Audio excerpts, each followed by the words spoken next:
Good morning, Minnesota DFLers, and welcome to the DFL Daily Call. Richard Carlbom here, chair of the Minnesota Democratic Farmer Labor Party. Before we get into it today, there are a few ways to get involved across the state.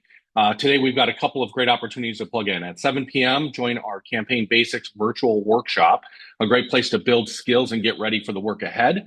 Also at 7 p.m., Dakota 2058 is hosting a socialize and planning meeting in Farmington. There's so many new people involved in our party right now that I know local units are finding ways just like that to open the door and create space for people to plug in and start planning some of the work ahead.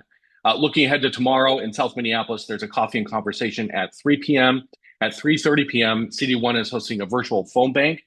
Training is provided, so you can jump right in. And this is so we can unseat Brad Finstead, which is a high priority of all of ours. Up in Park Rapids, Hubbard County DFL is hosting a socialized appetizers potluck at 4:30 p.m. And in Preston, you can stop by the open office hours at the DFL office starting at 5:30 p.m. For more information and future events, you can always check out dfl.org/events. All right, so you may notice the call looks a little different than usual today. For those of you who've been around for a while, you may recall that this was actually our slide deck template a full year ago when we launched the DFL Daily. I got elected on March 29th last year, and I immediately said to the team, we're going to do a daily call. And you should have saw the look on their eyes when I said we'd do a daily call. It's like, what are you talking about? How is that possible?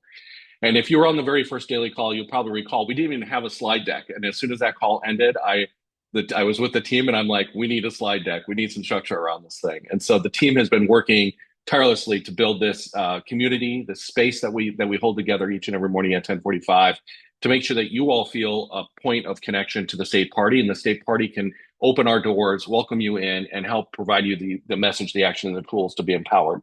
Back then, when I hosted the call from my office, we had a guest on once every few weeks, and we called it the DFL Daily War Room Call.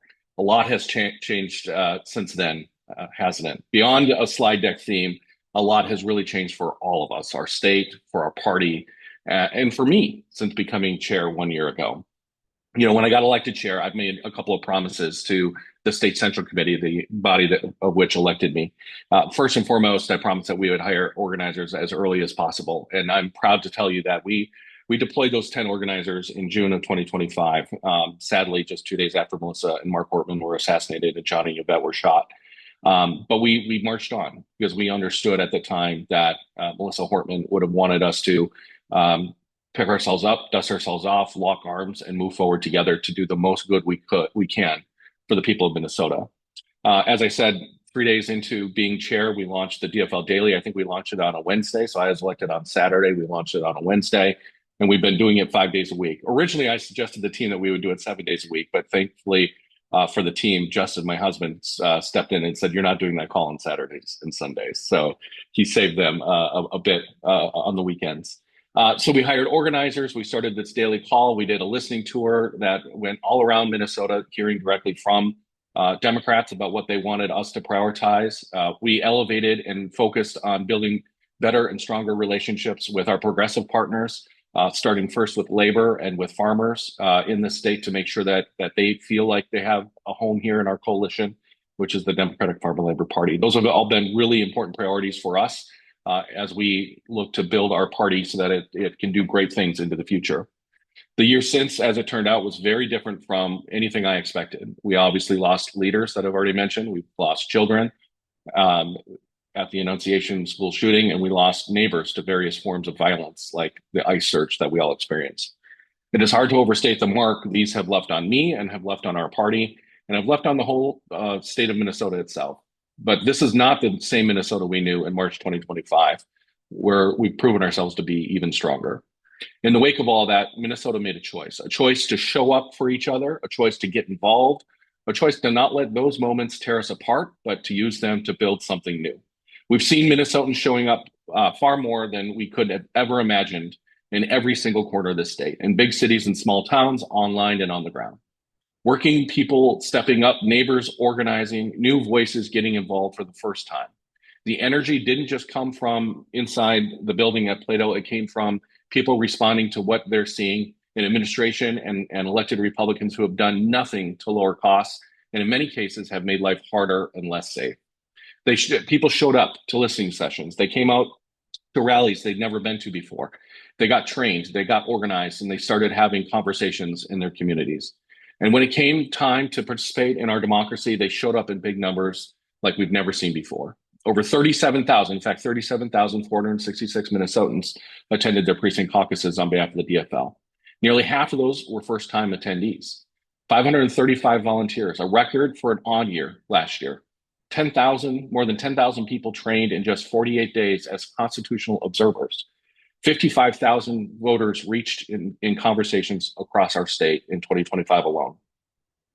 And the way we're communicating is growing just as fast. 136 million views across our social media channels, a 400% increase from 2024 when Tim Walz was running for vice president, a 400% increase for the DFL. An influencer network capable of reaching more than 7 million people at once. We saw that strength in our state again just this past weekend when 200,000 Minnesotans showed up in St. Paul, the largest rally we've ever seen in Minnesota. But what's even more hopeful for me was all the reports from all the numbers from across the state. Places like Hackensack, where 250 people in a town of 600 showed up for their protest. Those are the kind of moments that really leave an impression on me. You know, Minnesota got knocked down more than once over the last year, but every single time we got back up stronger than before. And that's the story of this year. And now we're carrying that strength toward our elections this November. With all that said, I just want to say thank you. The community that we've created here on the DFL Daily means a lot to me. It keeps me grounded. It keeps me connected to folks who are doing this work each and every day, spending countless volunteer hours making sure that our party can meet the voters where they're at and ultimately deliver election victories so that we improve the lives of those around us. I'm incredibly proud to be in this work with each and every one of you. So as we mark 1 year of the DFL Daily and 1 year as chair, more than 250 episodes now that we've done, we want to hear from you. This is your call to action. What's been your favorite moment? Is there a conversation that stuck with you, an episode you shared with your friends and family because it was so important, or something that made you see this work a little differently? I'm really curious about what you're getting out of this show as well. Drop it in the chat and share it with us after the call if you want at website@dfl.org. This has always been about building something together. This isn't about one person or one organization. This is about all of us in it together. And we'd love to hear what this past year has meant to you. All right, now, before we close out, I'm told our digital director, Connor, has a super short video that he wanted to share with the call as well. Hey everyone, Connor? my name's Connor. I'm the digital director. I wanted to say to you, Richard, on behalf of all of our DFL staff, congrats on your 1 year. We wanted to thank you because you have not just built a party that holds Republicans accountable, but you've also built a party that listens to Minnesotans, that learns from Minnesotans, and is building a better state for us all. So today I wanted to share with you a special message from a mutual friend, and I'll play it for the call. Hey everybody, Governor Walz here. Look, we all know we got our work cut out for us this year on the election, but we know we need to win up and down the ballot. And I just have to say, we're lucky to have Richard at the helm. That's the way we do it. We organize in every community across the state of Minnesota. Oh, wow. Thank you, Connor. I really appreciate that. I didn't know you were going to do that. You told me before the call that the video was about the No Kings protest. So that was a nice surprise. I appreciate each and every one of you, as I said. And, you know, we're all doing this together. We're building it as we go. And it's been an incredible experience. And I'm just so thankful that I have this job right now. It's deeply meaningful to me. And I love it. All right, folks. We got 218 days until the November 3rd, 2026 election. We are building this together. Let's go win this thing, everyone. Have a great day.